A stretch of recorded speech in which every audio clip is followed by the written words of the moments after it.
What's the best option for Miami's starting lineup? We'll go through some of the possibilities before looking at the results of the recent NBA GM survey and what it says about Miami's future on today's episode of Locked On Heat.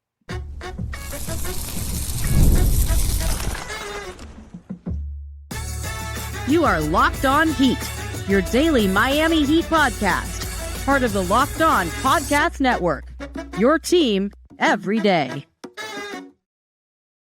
All right, welcome to Locked On Heat, your daily podcast on the Miami Heat, whether you're tuning in on YouTube or on your favorite podcast app. Thanks so much for making Locked On Heat your first listen every day.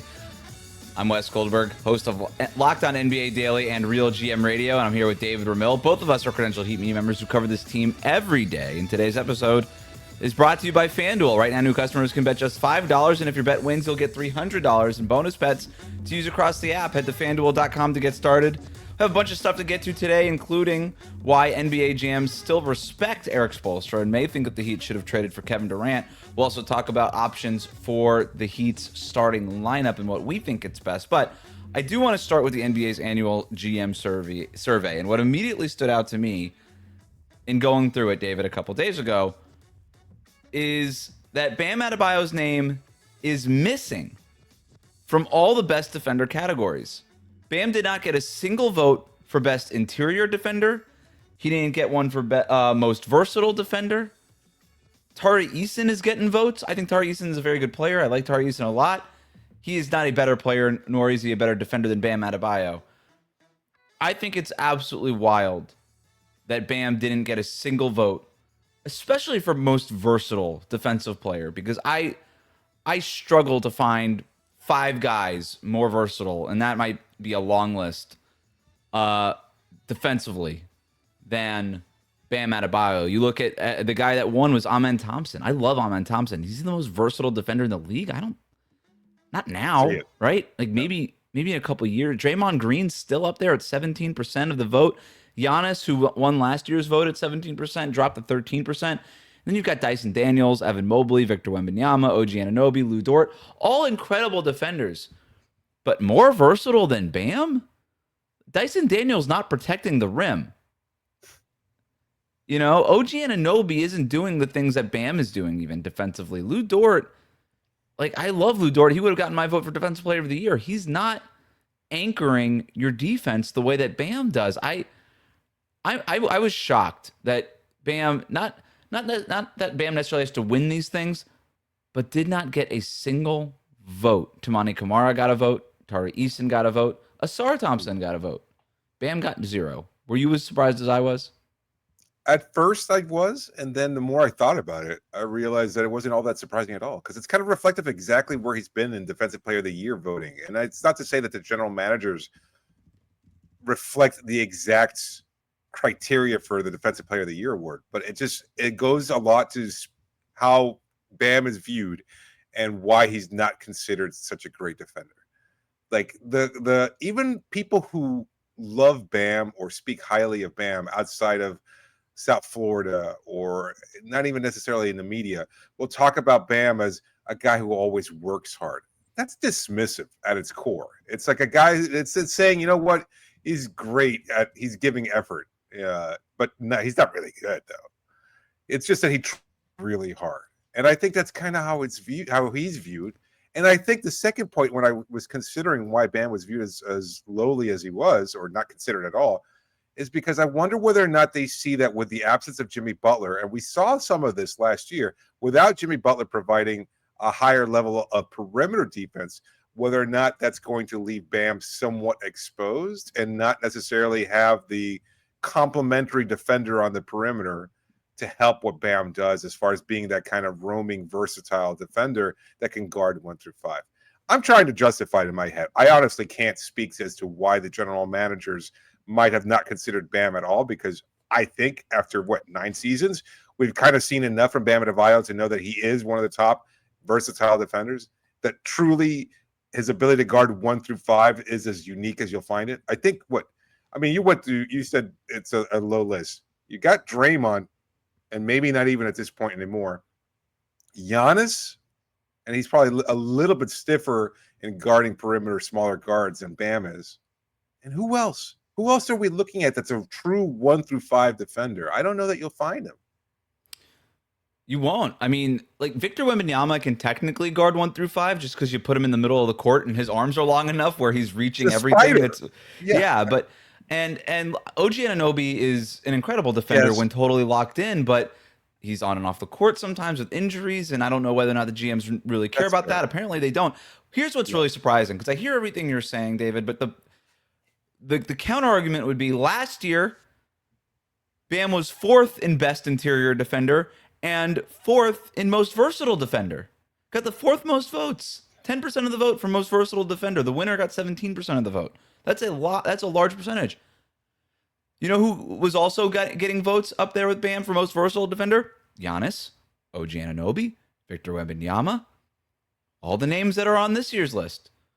Why is Bam's name suddenly off the list when he was part of that group last year? And Bam said this to Brendan Tobin, our friend, during media day interviews, and he says, in more in regards to why he hasn't won Defensive Player of the Year and wasn't even a finalist last year, was he's been so good for so long that he feels like maybe the voters just forgot about him. And I hear that, and I'm like, yeah, Bam, maybe you're being like a little sensitive there. Like, I don't know that they're just forgetting about you. I mean, you're a gold medalist. Like, do you really feel like you've been forgotten? And then this happens, and I'm like, nope, Bam's got a point. It's just, that to me is the only logical reason, is that they literally forgot about Bam Adebayo because he was on the list this time last year. He's been on the list in years past, and suddenly he's off the list. Not a single vote. You know, it's just interesting. And I think part of his legacy will be one of the best defenders to never get recognized as one of the best defenders. You know, isn't that like a strange thing? But who else is like that in NBA history? I know I'm putting you on the spot here. I'm just trying to think. Like, even like a guy like Ben Wallace was winning Defensive Player of the Year multiple times. I think you could make an argument for, say, Scottie Pippen. I don't think he ever won Defensive Player of the Year, especially when he was playing alongside another pretty solid defender by the name of Michael Jordan. So he doesn't get a lot of the credit, but he was, to me, a better pound-for-pound defender than Michael was, just because he had more reach, better timing, better instincts, and just was a little bit stronger even than Michael was, especially in the middle of their never won career. Defensive Player of the Year. You're right. I didn't realize that. 10-time all-defensive team, and that will probably end up being Bam. Yeah, another guy who's kind of like really, really good, and then it's like, well, you know what? He plays next to Michael, so you really don't care. But I think that's kind of in that conversation too. So he'll be remembered fondly by people who love basketball and remember the minutia, but without the hardware to back it up, he'll probably wind up being overlooked. Maybe should we even care about any of this? Because Pippen, if you ask casual NBA fan, even who's the greatest defensive player of all time, 8 out of 10 would just say Scottie Pippen, because he's sort of developed that reputation. No way. That is such a niche argument. Really? Like, best defender of all time? They'd probably say something. I mean, or how casual are we talking about? Like a high level of interest in basketball? Yeah, or like high level. No, they're not diving into the advanced stats. They're not like, I don't know. Maybe I feel like there's a large portion of people who would say Scottie Pippen. I think Scottie Pippen is on the short list of greatest defenders of all time. It's got to be a shot blocker. Okay, no, that's fair. That's fair. So one of the greatest perimeter defenders of all time. A lot of people would just go Scottie Pippen, maybe Kawhi Leonard. Fair. Even though Kawhi kind of garnered that reputation for 3 good seasons. But very good seasons. And yet, even though Scottie Pippen is kind of, universally understood to be on the short list of the best perimeter defenders of all time, never has won Defensive Player of the Year. I mean, that was in the 90s, where it was really just going to rebounders and shot blockers. So maybe that's nothing against Scottie Pippen, but I do wonder how much any of this stuff even really matters. Yeah. I mean, for Bam, it does. We know where he wants to be ranked highly. He wants to be considered. And I know I can almost hear some portion of the fan base saying, oh, he shouldn't worry about that. But that's his job. This is, and bigger than that, this is about a word that a lot of fans don't understand, which is legacy. Like you only get one shot at the NBA, and you want to be recognized for your impact. And he is, because he's a top 30 player in the league and has been for a number of years. And he himself has told me he wants to be a Hall of Famer. He truly believes he's going to be in the NBA basketball, I should say, Hall of Fame.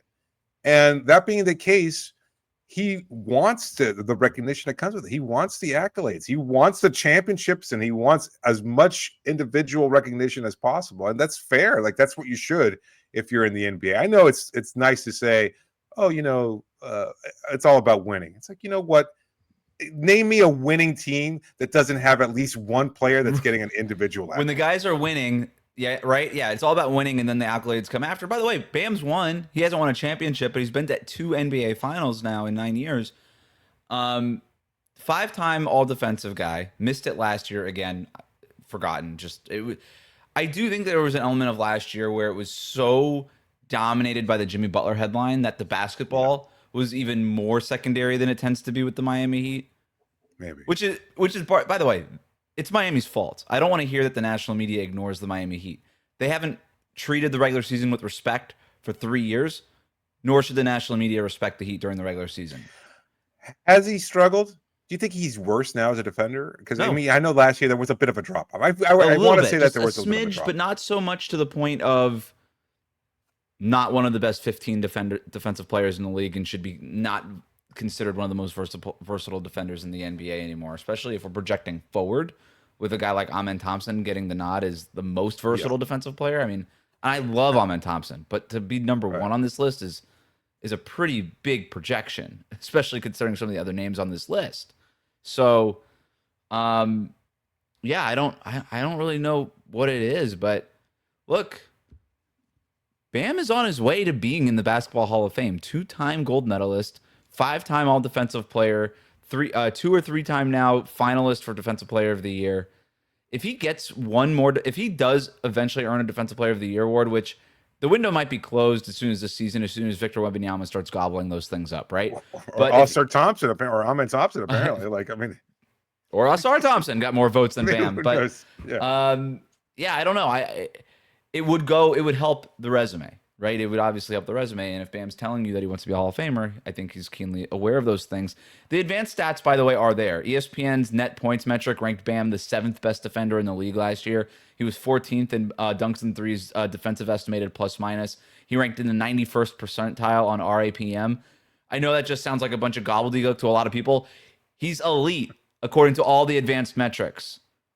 And yet the interns who fill out these surveys just tend to forget about him. So we're going to move on. More stuff from the NBA GM survey, including some respect for Erik Spoelstra and why the Heat might have sneakily had one of the biggest moves of the offseason. Plus, should they question not having traded for Kevin Durant? All of that is next.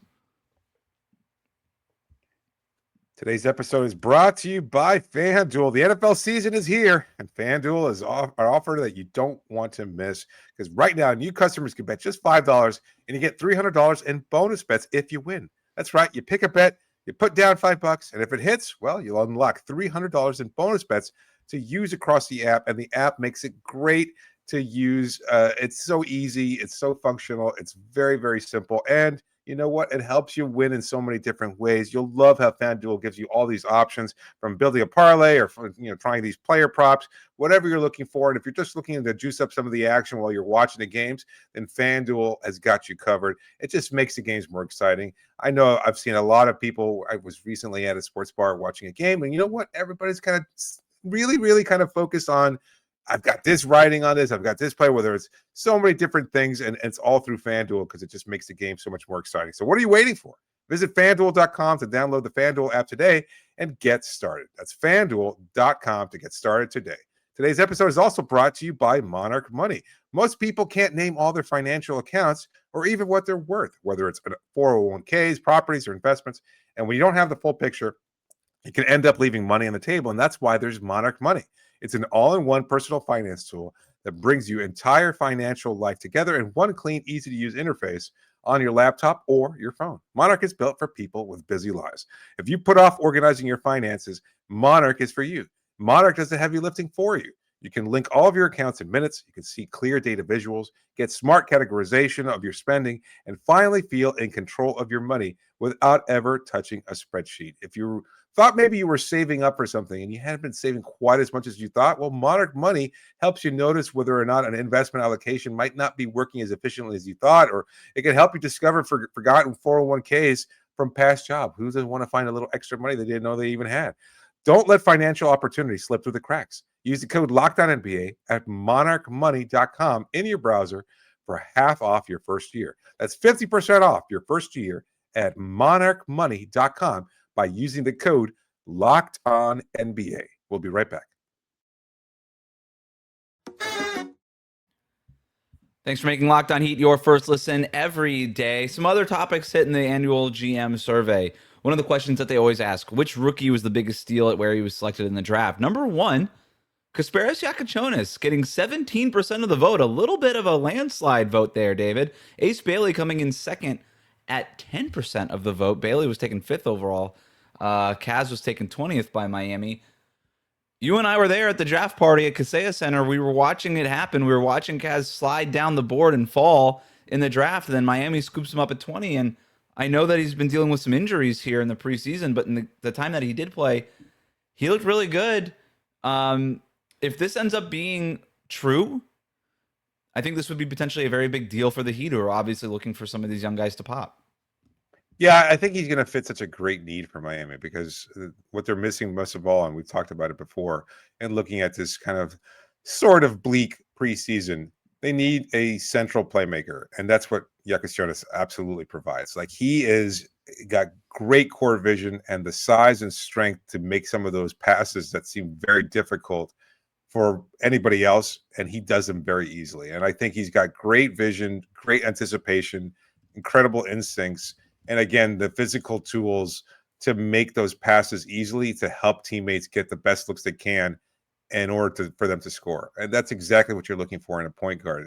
I think he's going to be Miami's point guard of the future without a doubt. I think that's where you draft him. And I think, to your point about the GM survey, I think a lot of people recognize it. And maybe there were some concerns about some of the aspects of his game, health being one of them, productivity as a scorer being another.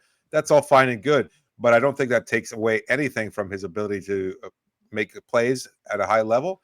And I think he's kind of an underrated defender and a guy that we've heard Erik Spoelstra talk about. Has a lot of dog in him, has a great attitude in terms of wanting and embracing these challenges. And that's kind of what they liked about him. That's what they really thought he was not going to be available there at 20. And the fact that he kept sliding, that was a no-brainer for the front office. They found their guy. They liked his attitude. And that's such a huge thing. We've talked about it during the whole draft process when we were looking at all the different prospects. You've got to be able to stand out with your attitude, and you got to have that guy who's so competitive that, you kind of just get under people's skin, because that's a Heat guy through and through. And that's what Kasparas is. What I also like about this is the fact that he did slide. These GMs who apparently voted him to be the biggest steal, a lot of them 19 of them passed on him. We didn't take him though. Right. Yeah. But I think that says something, right? It's, maybe we maybe we should have looked at that again. Maybe we regret maybe letting him slide as far as he did. Now he's in the Miami Heat, and we know what they're going to do with that developmental program that they have over there. I think that's obviously part of this too, is, man, I can't believe we let this guy go to Miami of all places. And so I do think that if you were concerned about the slide that Kasparas Giacochonis did have, this should actually make you feel a little okay about it. Maybe it was just a situation where he wasn't the first guy, and this is what I said the night of, by the way, but it's not that GMs didn't want him or like him. He was just always number 2 or number 3 on their board, not number 1, right? And that's why you end up sliding that way. Let's move on to another one, though. They go, who's the best head coach in the NBA? And Erik Spoelstra got 52% of the vote. Now, a couple of interesting things here. Yeah. Spo got 69% of the vote last year.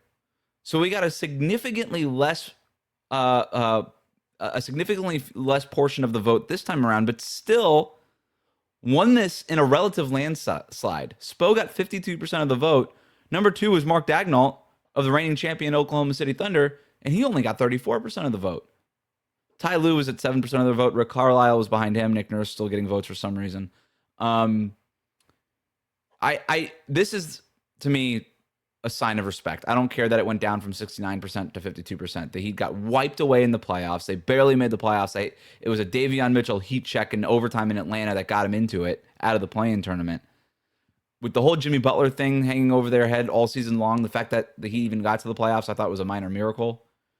And I guess the rest of the league is also, respecting what it is that Spo is doing. And to me, it's just, it's crazy that he keeps coming in number 1 on this thing year in and year out. and the Heat just struggle year in and year out to give him the talent that somebody like Mark Dagnall or Ty Lue has.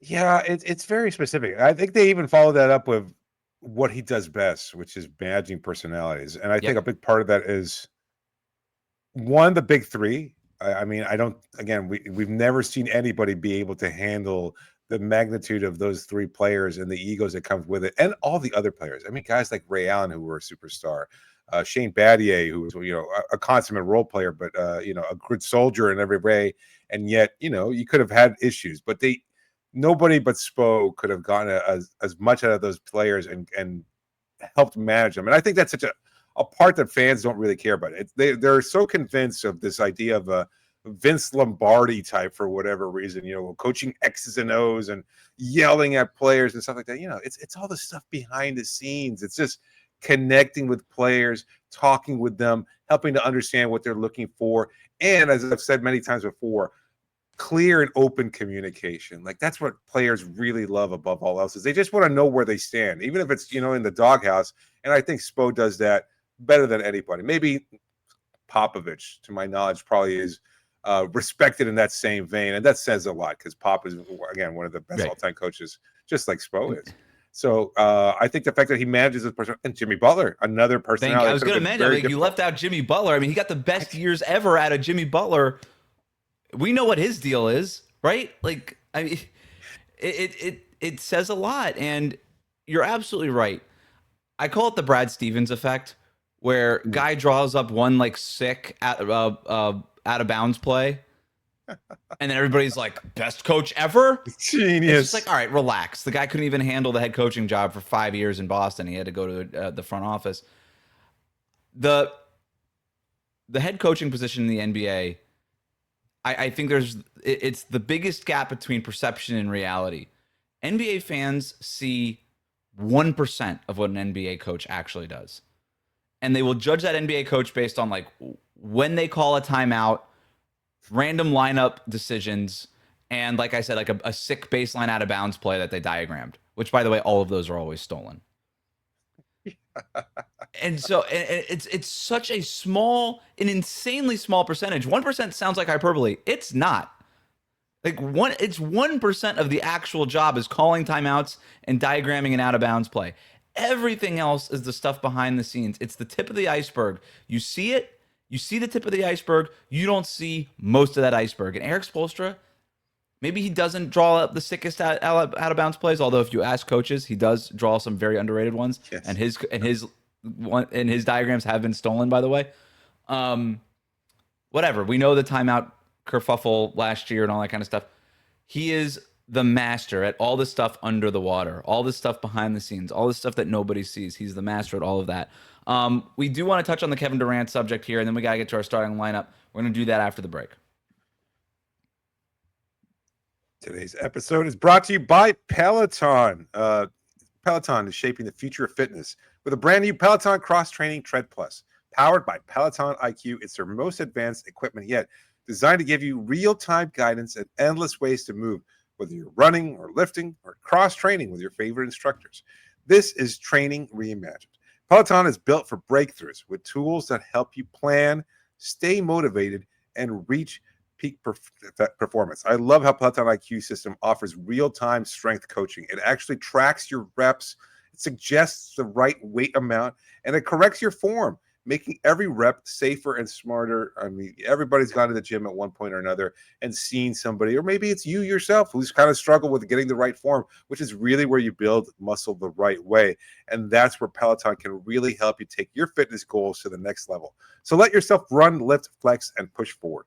Explore the new Peloton cross-training Tread Plus today at onepeloton.com. That's onepeloton.com. We'll be right back.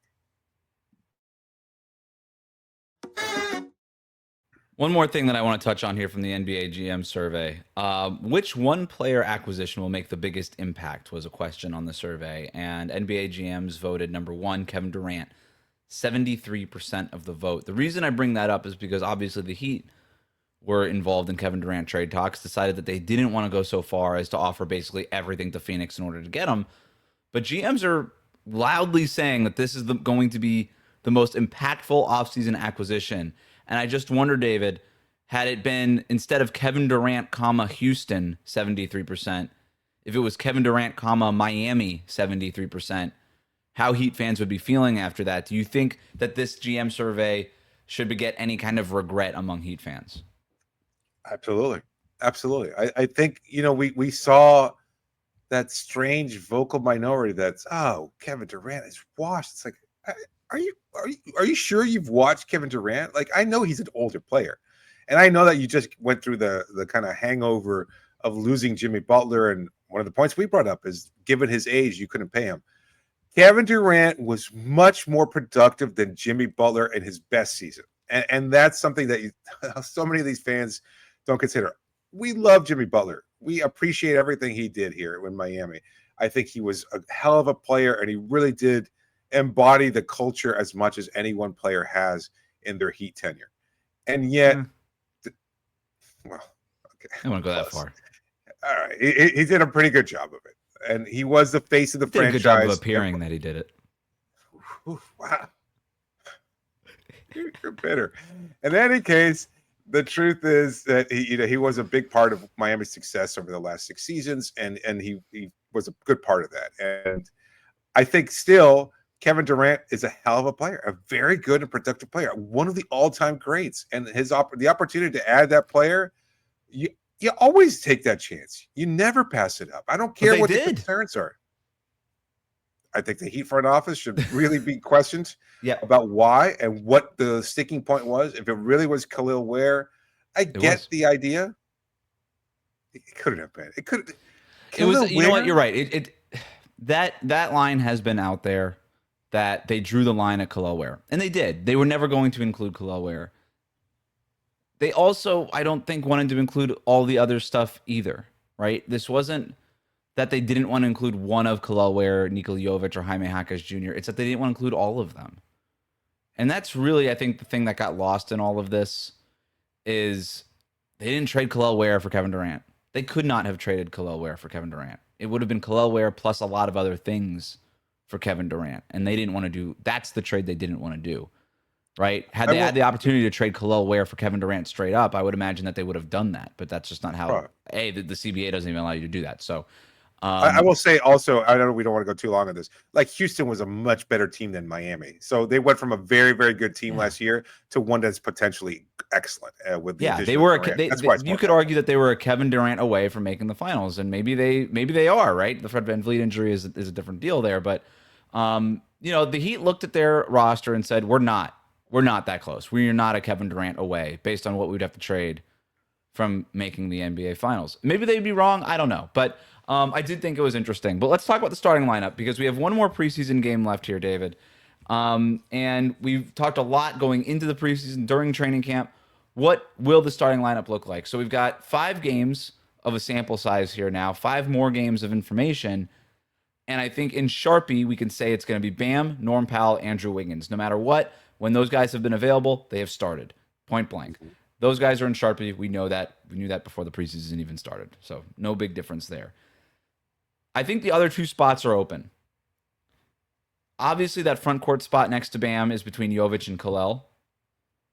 I would be surprised at this point if it wasn't Nico on opening night, starting next to Bam. But I think the competition is still open. And then the other spot, this is a little bit more surprising to me, is apparently, based on Spo's decisions and his rotations, between Davion Mitchell, Drew Smith, and Jaime Jaquez Jr. And we talked about how great Jaime looked so far in the preseason. I think he's forced his way at least into that conversation, which says a lot about the work that Jaime's done.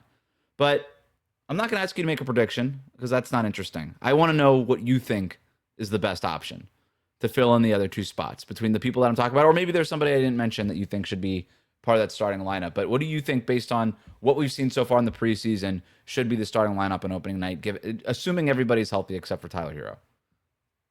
I think the best is to find the right balance there. And honestly, this lineup, as far as the 3 players that we talked about, Bam, Norm, Luigi, or Wiggs, who's penciled in there or sharpied in there, I think that's really indicative of a good balance of offense and defense there.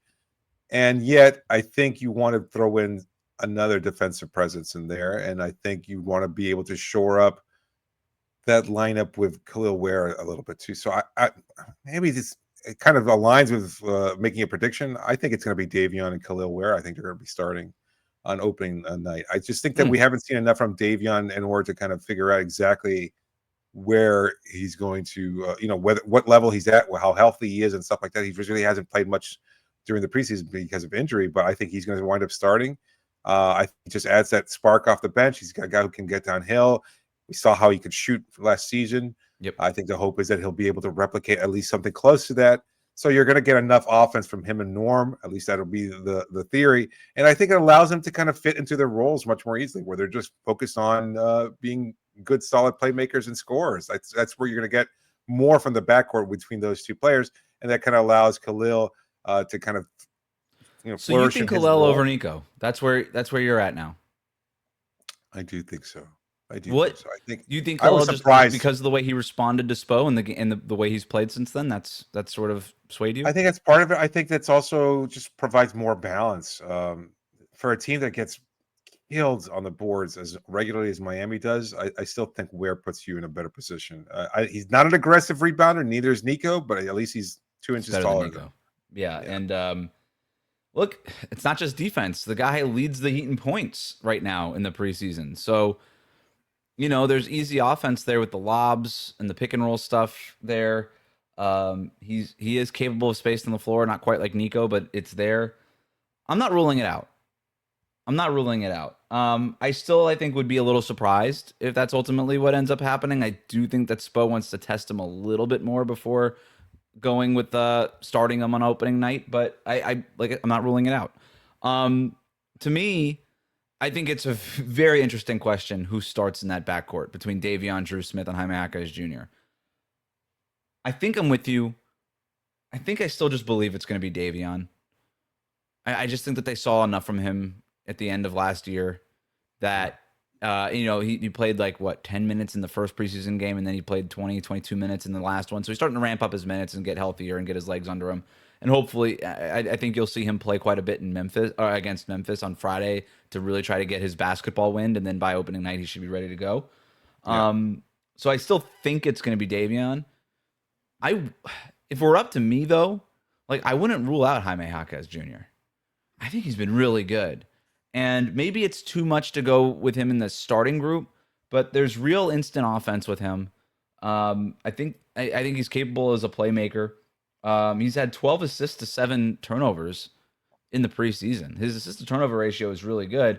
And then I look at some of these other guys, the assist to turnover ratio for this team has been bad. Turnovers have been an issue for Miami in the preseason. Bam, by the way, 6 of 8, 6 assists, 8 turnovers. Norm Powell, 6 assists, 12 turnovers, which is maybe more of an argument in your favor of basically you can't play him at point guard. Davion is 3-2. Wiggs is 3-3. Jaime, like I just said, is 12-7. Nico, by the way, 12 assists, 1 turnover. That's pretty great. Drew Smith is 3 assists, 3 turnovers, so he's even in his limited time. And then you got Kasparas Yakachonis, 11 assists and 4 turnovers. I'm not ever going to sit here and predict Erik Spoelstra starting a rookie on opening night, but you could make a legitimate argument that Yakachonis is the best point guard that's healthy on this roster already, based on what we've seen in the preseason, right? I do think he should get playing time there, which I did not think so prior to the start of training camp, but I think we've seen enough and heard enough about his development, so I think he's there. But I also like the idea of Jaime and Nico coming off the bench with a really, really fast lineup. I think when they were both in the starting lineup, you saw how well that worked when Nico was out, and then when Jaime was taken out, it didn't work as well. So I could see, again, I think you're now that Davion's back, he likes picking up the pace, and I think he does make things easier for the rest of the players on that starting lineup.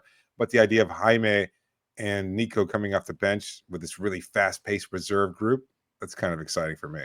It would be a heck of a roller coaster ride if Spo goes from publicly criticizing Kel'el Ware dating back to Las Vegas to training camp in the preseason, just being like, I need you to impact winning. I don't care about this. He's a -22 or whatever.